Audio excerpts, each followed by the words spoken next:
Welcome to Doctrine and Devotion, a podcast exploring Christian faith and practice from a Reformed Baptist perspective. My name is Joe Thorne. I'm the lead pastor of Redeemer Fellowship in St. Charles, Illinois. And I'm Jimmy Fowler, elder candidate at Redeemer Fellowship. I missed you so much, dude. I missed you. Oh, my gosh. I missed you. Oh, it was painful. You were gone forever. Not forever. 4 weeks. I was not 4 weeks. It was like a month. It was basically a month. It was not a month. You were gone for 3 weeks. That 2 I round weeks. up. 2 weeks. 3 weeks. 3 weeks. 2 weeks is 14 days. You understand that, right? There are 14 days in 2 weeks. All Yes. right, so 2 weeks. So I was gone for... How many days? 14, 15, 16 days. Okay, so the 15 and 16 are in the third week. That counts. That doesn't... That you counts. can't say it's You a were gone full- for 3 weeks, and it was hard. It was No, difficult. you can't and say that. I You didn't can't like say it. that. I didn't like it at all. I didn't like it very much, and you texted me a few times, but not enough. I felt Yeah, you know like why you I stopped forgot about texting me. you? It's because you stopped responding. No, that's Yes, you did. You stopped I responding. listen, I will respond Doesn't if matter. you ask a question. No, even if I'm not asking you a question, you need to respond. You know why I didn't respond? Because you were hanging out with your new BFF? Nope. That's it. Nope. I've been replaced. No, because you were I'm gone. sorry, everyone. This You is were our gone. This is our last episode. No, we got one more. Oh yeah, the 100th. And No, then that'll we're be our done. last. That'll Yeah, be the okay, last. we'll break Okay, up okay, then. okay. I'll do it then. Man, you're back. I'm glad. I'm back. It feels good to be back. It feels good to I just missed you. I missed you. Yeah, I missed Pat. I missed you. Pat missed you. Everybody missed you. And Yeah. we just celebrated our church's 10-year anniversary with a picnic outside. with dunk tanks. Dunk and, tank, bouncy house. Man, I'll tell you what. You should have felt the love because everybody lined up to dunk you in the dunk tank. Yeah. And And then, you. And then they dumped ice in there as well Yeah. when you were sitting up there. Yeah, that's really loving. That was as I'm awesome. up there. That means they love you. That means hey, let's freeze you. Yeah. Anyways, It's like no, a health thing. I felt a health thing. Is that what you just said? Runners will get an ice bath and stuff like that. Like boxers and football players. Yeah, No. it's a healthy thing. Here's the thing. I did feel loved. I did believe that I missed being with our people. Yeah, yeah. We got the best people. We have the best people. You know, it's funny because you sometimes there's other people that aren't part of our church that like you think, oh man, they would fit right in. Like those. Yeah. Not that people wouldn't fit in, but there are some people like legalistic people wouldn't fit in, or people that are super uptight who might be really cool. They might not fit in because we're not super uptight here. We're pretty relaxed. No, we have a pretty we have a wide range, I would say. You know what I mean? Like Yeah. we have a pretty wide range, and so what's great about Redeemer is I think people are settled on the essentials, right? Like Right. we are with each other on the essentials, but we don't take ourselves too seriously. Right. Everyone has fun, can poke fun of each other and themselves, yeah. and no one feels threatened by that. Right. And there's that level of honesty that some people are uncomfortable with. Yeah. Like, whoa, this is getting real. People are talking about their problems and everything.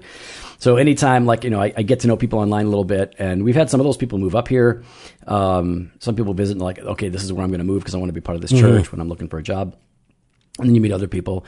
And I was thinking about one guy who I think would fit in pretty good. Can you guess who I'm thinking about? I think he's got the beard and everything. Take a step. I mean, there's a lot of people. There's a lot of people out But there. his birthday.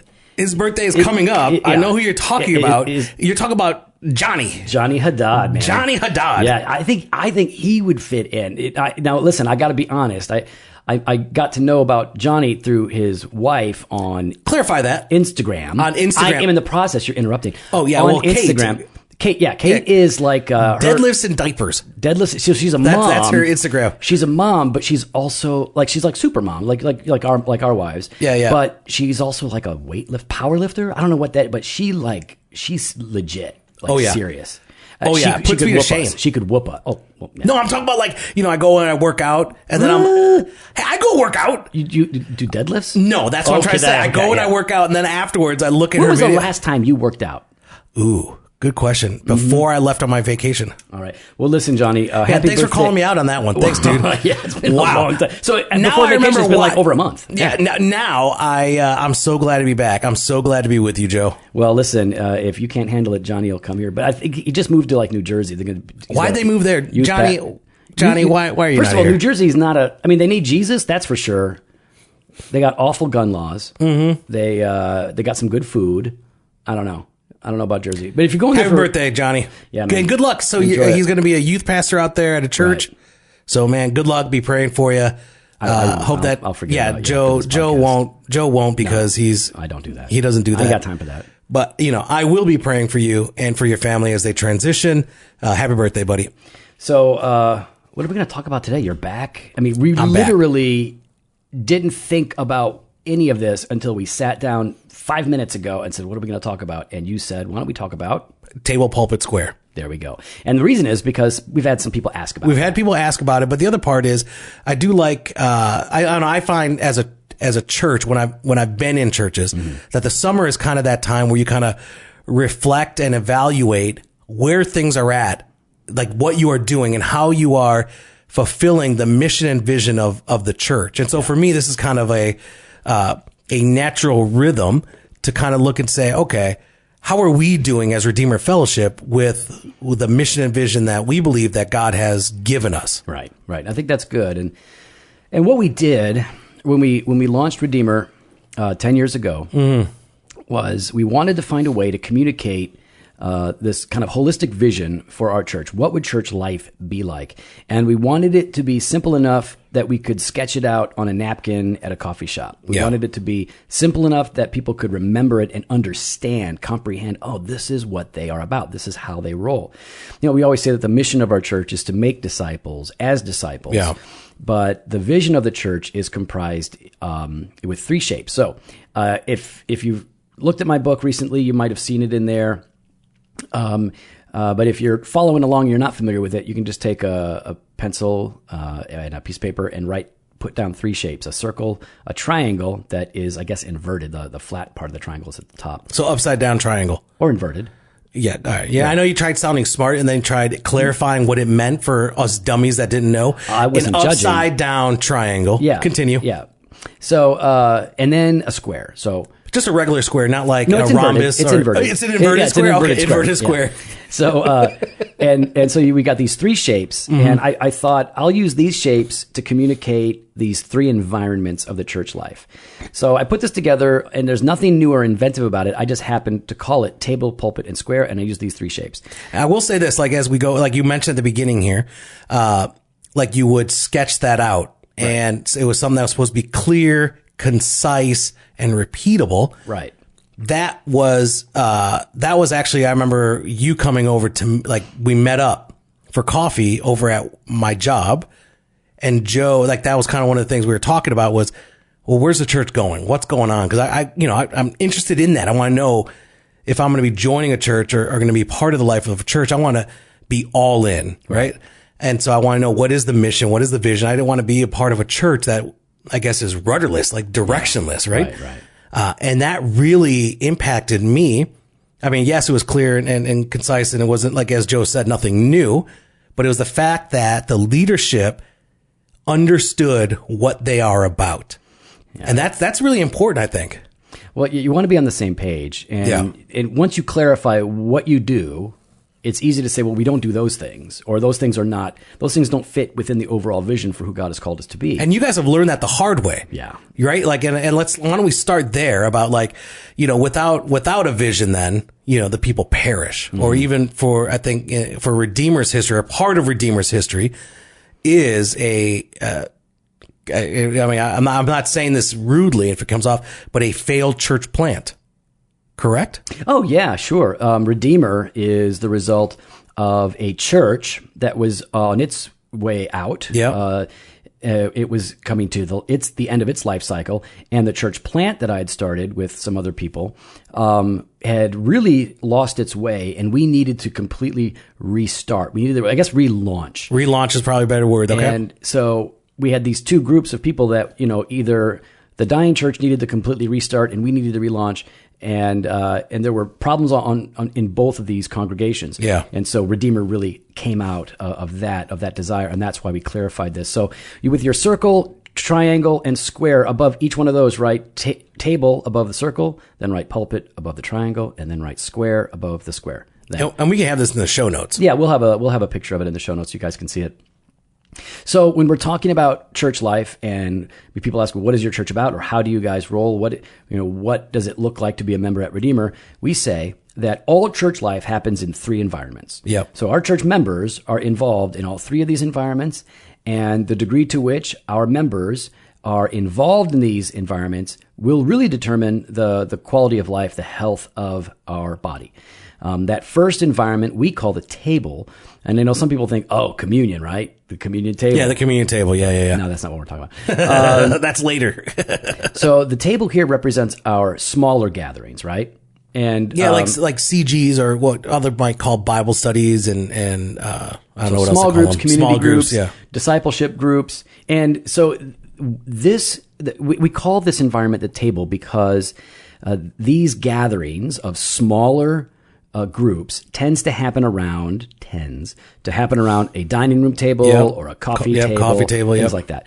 And, table ministry, sharing meals, all that. So the table are our smaller gatherings where people are typically, but not always, in homes. Yeah. And while it breaks down into institutional forms that, like our small groups, for example, that we call community groups, or our individual manifestations, right? Where somebody might have another family over or neighbors over for hospitality, right? Just to demonstrate hospitality.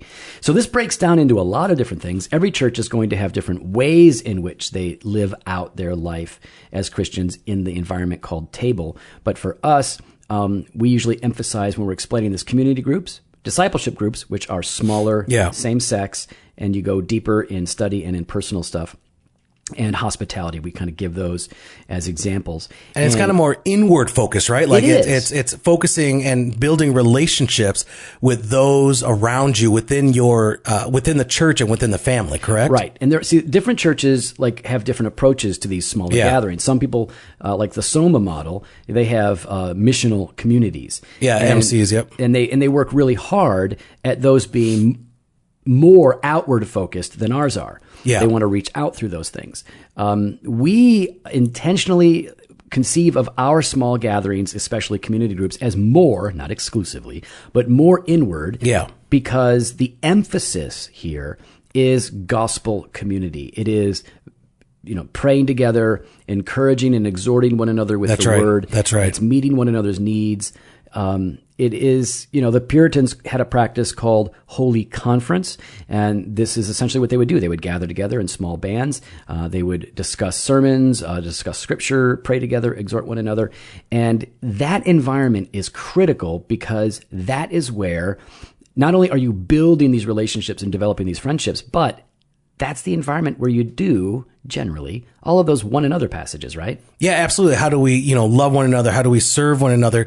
And I think I find, at least for me, a lot of the relationships that my wife and I have in the church are kind of built through our CG. Right. It's because that's a place where we are, we're open and we're honest and we're trusting and we're sharing the struggles that are going on in our lives, and people are sharing the struggles that are going on in their lives.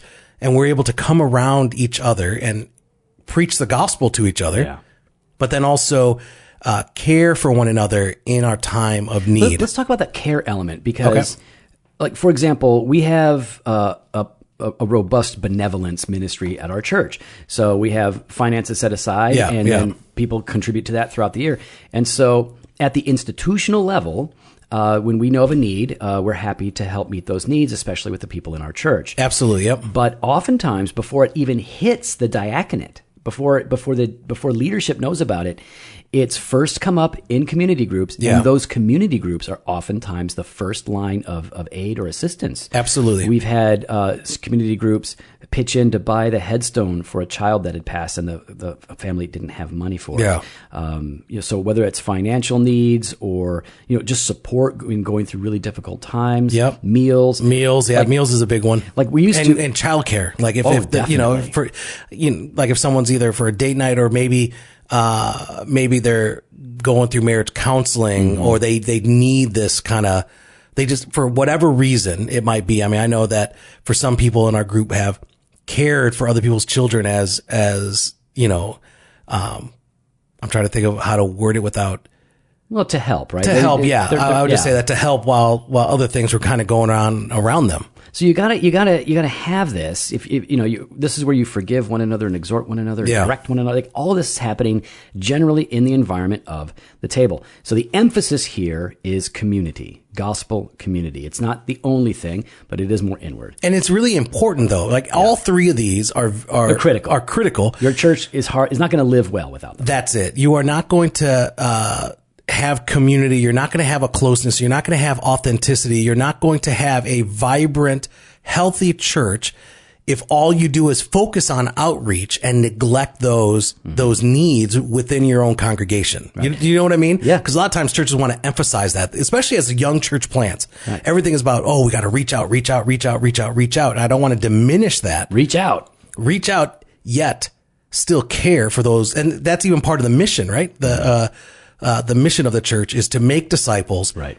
as disciples. Yeah, and we're going to come out. And that's where that's going to happen right there. Right. And so there is outreach in this environment, but we've got another environment where we describe that reaching out stuff. So for us, really big, really important. And that's why I think we have so much honesty and so much friendliness here, because we really do value this. What about the second environment, Jimmy? The second one being the inverted triangle. That's right. Well, upside down. The upside down triangle makes it satanic. Is the pulpit. Inverted. The pulpit, right? And so the pulpit represents the gathered church, like large church gathering coming together, where teaching or preaching is that central emphasis, right? Right. So, we've got like that, for us, I think a lot of that is Sunday morning. Oh, it is. Well, right? that is the primary way that happens. Now, why do we call it the pulpit? Not because preaching is the only important thing that happens, but why do we call it the pulpit if the preaching is not the only important thing?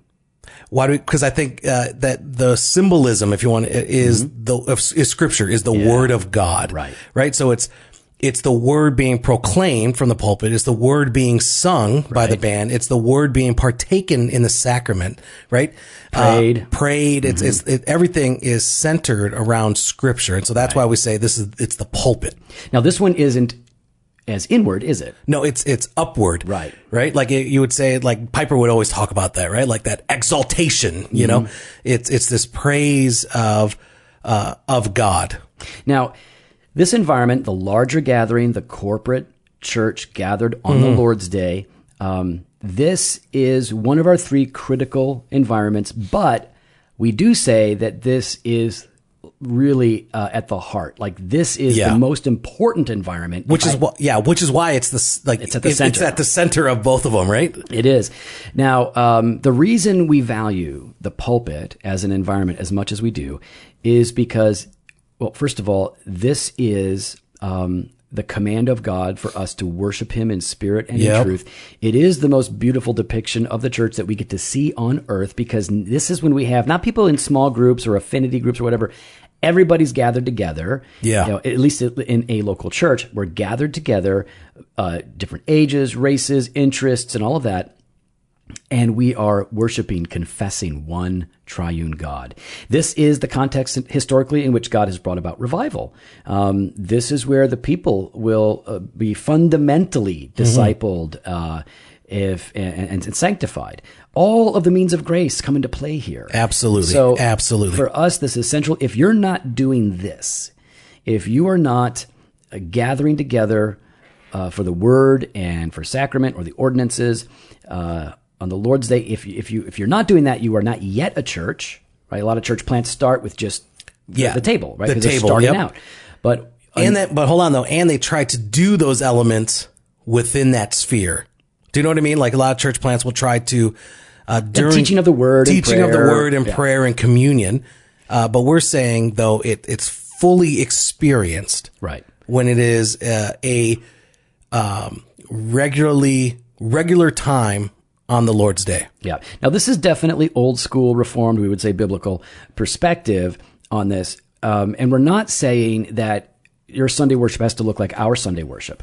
But because you can't have two awesome services going on. It can only be ours being the best. You can't, I know everyone wants to be as good as ours. Yeah. But it's like a Xerox of a Xerox of a Xerox. Exactly. Right? Yeah. Exactly. There's no substituting the best. So what we do say though is, And see, this is not size dependent or anything like that. You can be a huge church or a small church. You can be a house church. It doesn't impact this. No. But gathering together on the Lord's Day as one body, that is critically important to us.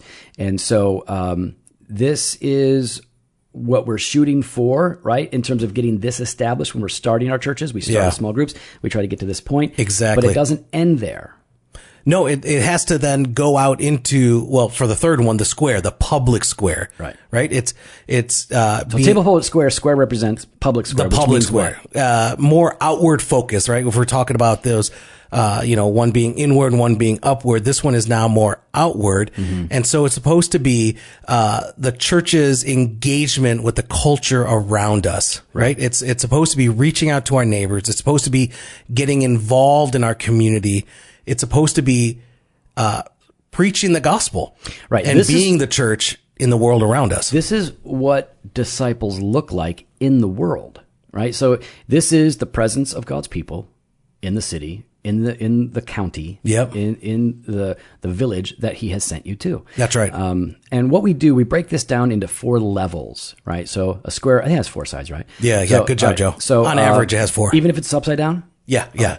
So, but now if it's inverted. Okay. Well, you can just put 1, 2, 3, 4 around the sides of that square. That's what I do to help me remember it, and then I explain it to people.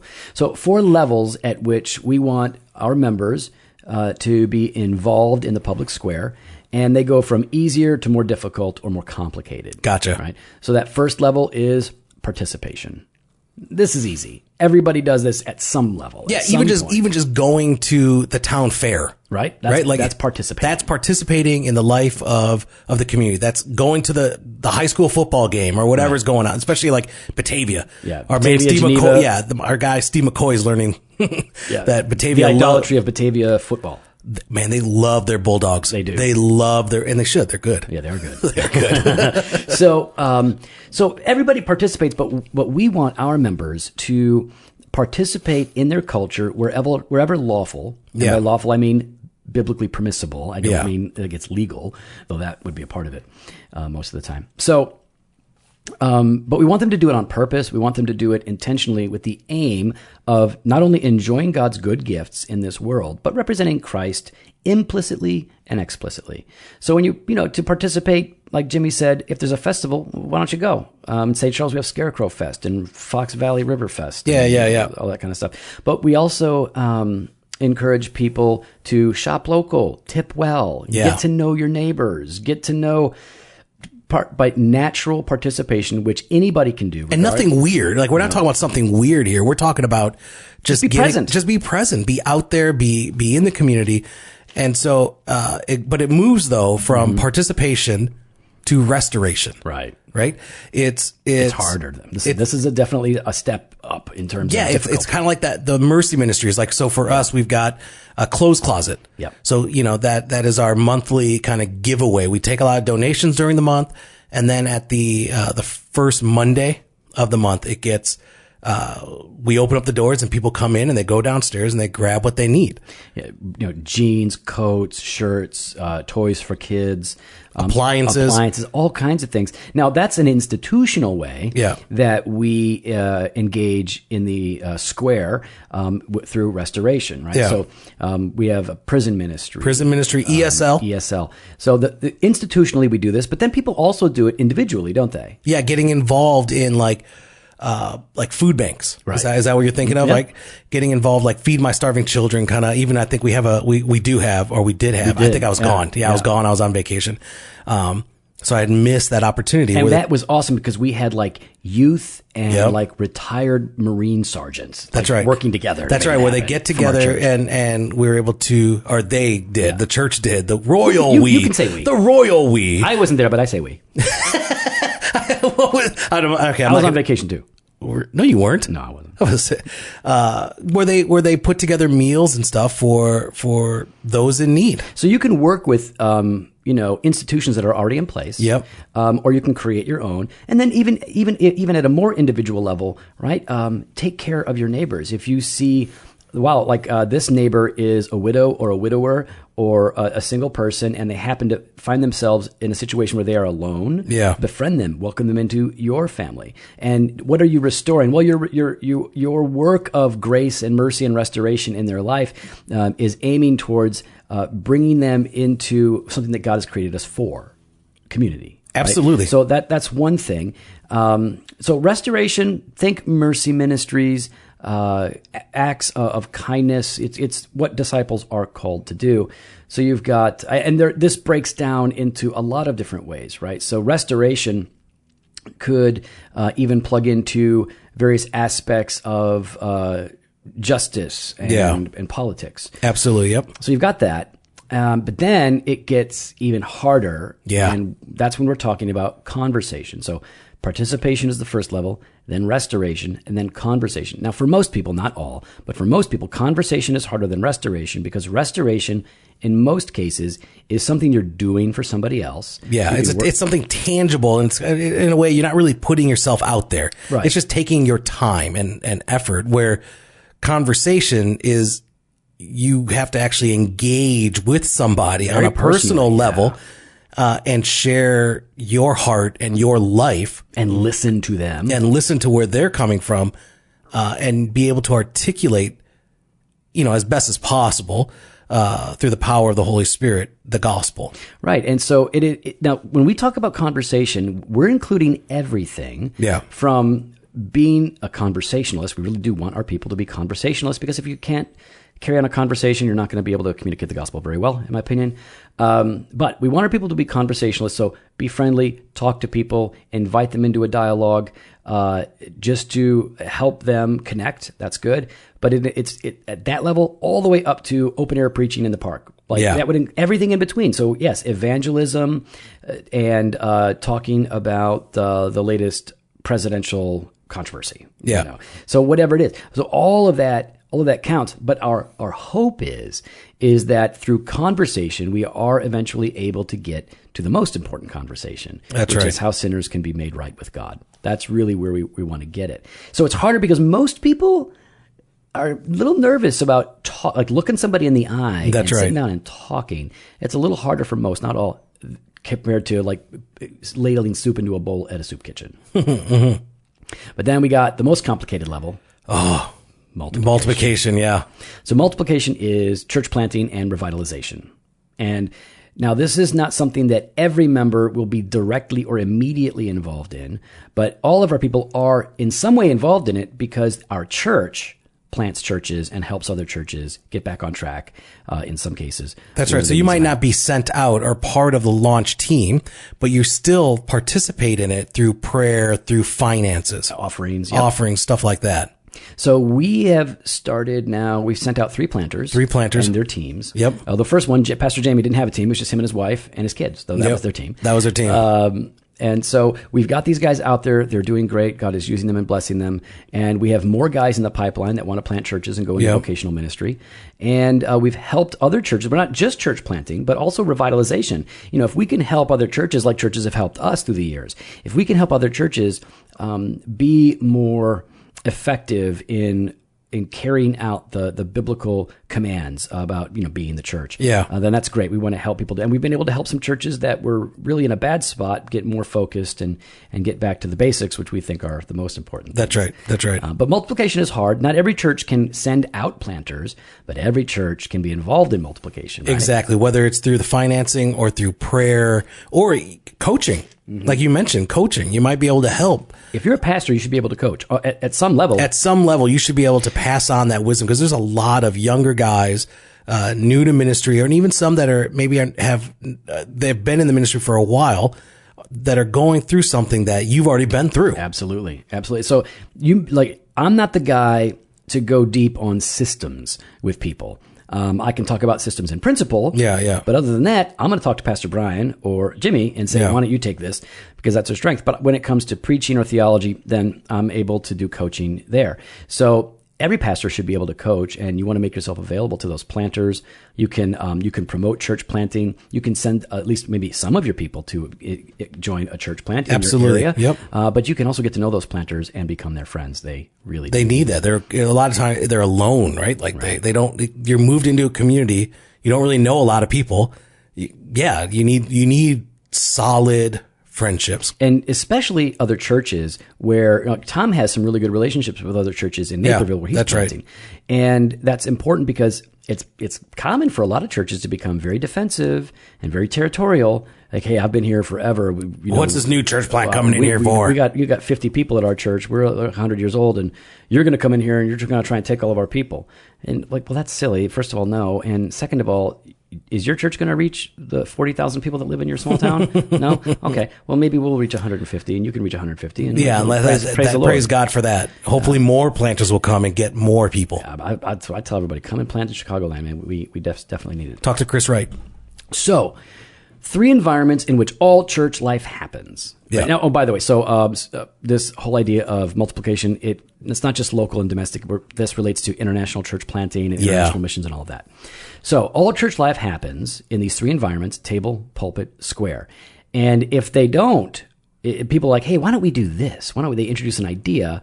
If it doesn't fit into this table, pulpit, square, we'll certainly pray about it and consider it, but it's not likely to happen if it doesn't fit in there, because that's what we are committed to do. That is what the vision is, and the vision is there to support the mission, right? To make disciples as disciples. This is why, and the vision like this is helpful because people ask us, like, these are the questions we get. So, like, what? How do you make disciples? Like, what do you use a program? Like, do you use, I don't know, Faith Builder or something? I don't know what it is. I don't know. And we're like, well, let me draw out 3 shapes, and this is how we do it. This is how we make disciples. This is how we are missional. It's all 3 environments. We're active in all 3 of these. That's what it means to be missional. That's what it means to make disciples, to follow Christ and to worship Christ, to obey Christ together as God's people in all 3 environments. So that's how we view it. Hopefully that it shouldn't mean anything new to you. Right, because what we're talking about, small groups, worship, and being involved in the city God has sent you into. Exactly. So nothing. It's just a way to clarify. It's a way to pass that napkin test. So hopefully, and we have a lot of people now. I was using this for 10 years, and it's in one of my little books right now. But I've shared this quite a bit, and a lot of churches have picked it up and used it. They're using it to describe how they do church. That's great, fine. If that's helpful, go ahead and use it. But you got to find a way to clarify what the church is all about, especially if you're reaching new people. And even people that maybe have been a part of church for a long time, but they've been in a church where nothing has been clearly defined. This sort of thing can be helpful in showing people like what you expect. What do we expect of our people? We want them to be in community with other believers in this church. We want them to prioritize corporate worship, and we expect them to follow Jesus into the city that they've been sent into. It's pretty simple. Pretty simple, pretty direct, pretty clear. So you can check out the books. I wrote The Heart of the Church. Character of the Church. Heart of the Church is on the gospel. Yep. Character of the Church is on the essence of what makes a church a church. And then the life of the church is where we're talking about this, table, pulpit, square. Yeah. So, you're going to want to grab all 3. These are great books for current leadership. They're great books for potential leadership. They're great books for membership, because there's nothing new there. It's just kind of compactly put together in a booklet to use as a resource in the life of your It's not church. a booklet. It's a book. Staples. You always call it a booklet. You get all these listeners calling it a booklet on social media. Every time I see that, we're trying to get people to read them. They don't want to read a booklet. No, it's actually more enticing. No, it's not. People don't. Listen, you know what you do with a booklet? No one ever wants to read a big book.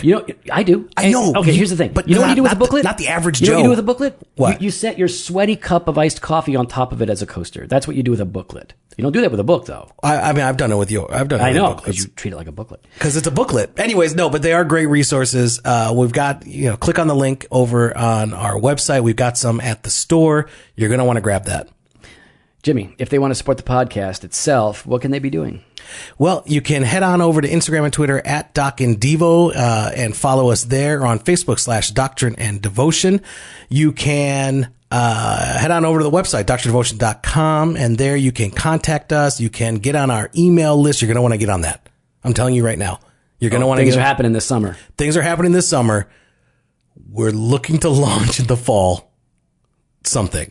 It's happening. It's happening. It's happening. We've had a whole conversation about it. We've been working it out. We've been working out the details. So that is going to be big. Something else that's coming up that you guys, if you really want to support the podcast, that Jimmy and I and Dr. Jim Renahan are going to be preaching together. Yep. 10 sessions. 10 sessions. In 2 days. Just the three of us. But don't be a baby. Just the three of us. You can make it if you try. So we're going to be preaching together at a conference.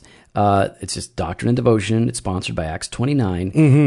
Seating is going to be limited, so we want you guys to sign up. It's happening in November. So you'll be seeing links. We'll link to that in the show notes. Look for it on Facebook. Yeah. You definitely... Now, I forget where it's at. It's in a city called Wellington. Well, yeah. So you definitely want to go to this thing. Okay. Get a plane ticket. Go. It's like a 20-hour flight. 20 some hour flight. So that's fine. I'm doing it. Yeah. Jimmy's doing it. Yeah, we're doing it. Yes, so you guys can do it. it too. Join that. It's going to be a lot of fun. It's been so long, and I don't know where to go. Oh, I know. What? Big thanks to Justin Bond at J Bond Media, the audiovisual wizard of Doctrine and Devotion.